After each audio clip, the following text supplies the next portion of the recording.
Welcome to your own channel knowledge kit.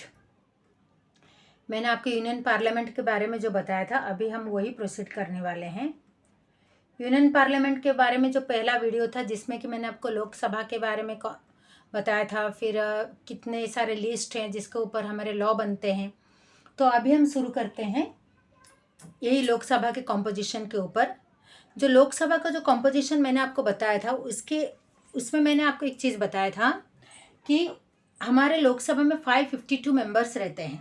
तो ये जो 552 मेंबर्स हमारे रहते हैं, जो एंग्लो इंडियन के बारे में मैंने आपको बताया था, तो उसका कुछ रिवाइज्ड आज मैं आपको बता रही हूँ। ये जो 104th अमेंडमेंट हुआ, हमारे कॉन्स्टिट्यूशन में अमेंडमेंट होता रहता है कुछ ज़रूरत के हिसाब से। ये जो एंग्लो इंडियन का नॉमिनेशन हमारे लोकसभा में होने का जो एक लॉ बना था, वो सिर्फ बना था 70 ईयर्स के लिए। 70 ईयर्स के बाद जनवरी 25 जनवरी 2020 से हमारा 104th अमेंडमेंट हुआ। उस अमेंडमेंट के एक्ट के तौर बदौलत एंग्लो इंडियन का जो नॉमिनेशन था वो बंद कर दिया गया। तो अभी हमारे लोकसभा में सिर्फ 550 मेंबर्स है। एंग्लो इंडियन का रिजर्वेशन उठा दिया गया। तो अभी हमारे लोकसभा में कितने मेंबर्स रहते हैं? ओनली 550। जैसे कि आपको मैंने बाइफिकेशन दिया था, 530 कहाँ से आते हैं और 20 मेंबर्स कहाँ से आते हैं। तो उस हिसाब से हमारा चेंजेस हुआ। इससे आपको अभी क्लियर हो गया होगा कि अमेंडमेंट के बदौलत अब 552 और 550 अभी क्यों हुआ, उसका कंफ्यूजन मैंने दूर करने के लिए इसलिए मैंने 2 वीडियो में डाला। क्योंकि मोस्टली बहुत लोगों को पता है 552 है लोकसभा में, लेकिन 2020 से 104th अमेंडमेंट एक्ट के बदौलत ये हट चुका है। एंग्लो इंडियन का रिजर्वेशन हट चुका है। अभी सिर्फ हमारे लोकसभा के मेंबर्स कितने हैं? सिर्फ 550। ठीक है, अभी आपको कंपोजिशन अच्छे से क्लियर हो गया होगा अभी का कंपोजिशन क्या है अपने लोकसभा का। तो फिर हम चलते क्वालिफिकेशन के ऊपर। लोकसभा का मेंबर बनने के लिए हमारे पास क्या होना चाहिए, तभी हम लोकसभा के मेंबर बन सकते हैं। उसका इलेक्शन हम कॉन्टेस्ट कर सकते हैं। पहला तो जरूरी है सिटीजन ऑफ इंडिया। एक इंडियन ही मेंबर बन सकता है, कोई नहीं बन सकता।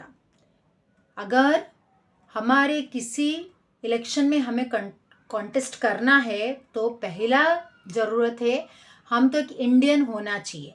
और मिनिमम एज कितना होना चाहिए?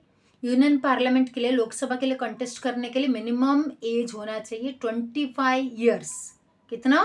25 ईयर्स। और कोई भी इलेक्ट्रोल रोल में अपना नाम होना चाहिए। आपको वोटिंग का अधिकार होगा तभी तो आप इलेक्शन के लिए कंटेस्ट कर पाओगे। तो आपका नाम तो इलेक्ट्रोल पोल में रोल होना ही चाहिए। फिर और एक क्या क्वालिफिकेशन है? कोई भी कर्जा नहीं होना चाहिए। जो कंटेस्ट करेंगे इलेक्शन में उनके ऊपर कोई भी कर्जा नहीं होना चाहिए, मतलब किसी से भी उन्होंने उधार ना लिया हो और इतना तो काबिल हो कि अपना खर्चा पाने मीन्स फाइनेंशियली स्ट्रांग होना चाहिए। वो जो फाइनेंशियली स्ट्रांग रहेंगे तभी ही वो इलेक्शन में लड़ पाएंगे। अगर वो खुद ही इतना ही उनका दिमाग न हो कि वो खुद का खर्चा पानी निकल पाए तो फिर देश कैसे चला सकते हो? देश के लिए वो क्या कर सकते हैं फिर? और क्या जरूरत है? जैसे इधर आप देख रहे हो, नॉट अ गवर्नमेंट ऑफिशियल, मतलब कोई भी गवर्नमेंट जॉब में एम्प्लॉयड ना हो और उनके पास ऐसा कुछ भी ना हो जिसकी वजह से कि उनको क्रिमिनल घोषित किया जाए। कोई भी ऐसा ना कर्म किया हो जो जिसकी वजह से कोर्ट उनको क्रिमिनल बोले। और एक भी क्या जरूरत है? Not to be of unsound mind, मतलब दिमाग अच्छे तरह से काम करना चाहिए, स्टेबल माइंड होना चाहिए, समझदार होना चाहिए, स्टेबल माइंड होना चाहिए, तभी वो लोकसभा का मेंबर बन सकते हैं, इलेक्शन कॉन्टेस्ट कर सकते हैं, नहीं तो उनको अधिकार नहीं इलेक्शन कॉन्टेस्ट करने का। फिर अभी आते हैं हम वेकेशन ऑफ सीट्स। सीट का वैकेंट होता है।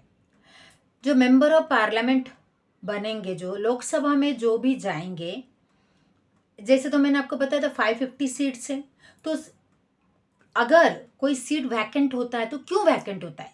पहली बात तो अगर किसी ने रिजाइन कर दिया, अपने सीट से किसी ने रिजाइन कर दिया, जैसे आप इधर देख सकते हो, स्पीकर या तो चेयरमैन को लेटर लिख के अगर किसी ने रेजिग्नेशन दे दिया तो उनकी जगह तो खाली हो जाएगी, तो उस जगह को कोई दूसरा भी कॉन्टेस्ट करके उस जगह पे खुद मेंबर बन सकते हैं। और दूसरा चीज है रिमेन्स एब्सेंट। कंटिन्यूसली 60 डेज के लिए अगर वो लोकसभा का किसी भी मीटिंग में नहीं अटेंड करेंगे, एब्सेंट हो जाएंगे, बिल्कुल भी कौन सा भी कार्य नहीं करेंगे, तो कहीं से अगर एब्सेंट रहते हो तो हायर अथॉरिटी को तो बताना पड़ेगा ना, और परमिशन तो लेना पड़ेगा। विदाउट परमिशन अगर आप एब्सेंट हो तो उस जगह से, तो ऐसे तो फिर वो लोग तो डिक्लेयर कर देंगे कि you are not eligible for this post. तो ऐसे भी किसी को भी निकाला जा सकता है। और सब्जेक्ट टू डिसक्वालिफिकेशन, मतलब ये जो मैंने बताया ये डिसक्वालिफिकेशन है, ये जो क्वालिफिकेशन जरूरत है, इसके बगैर कोई भी मेंबर नहीं बन सकता।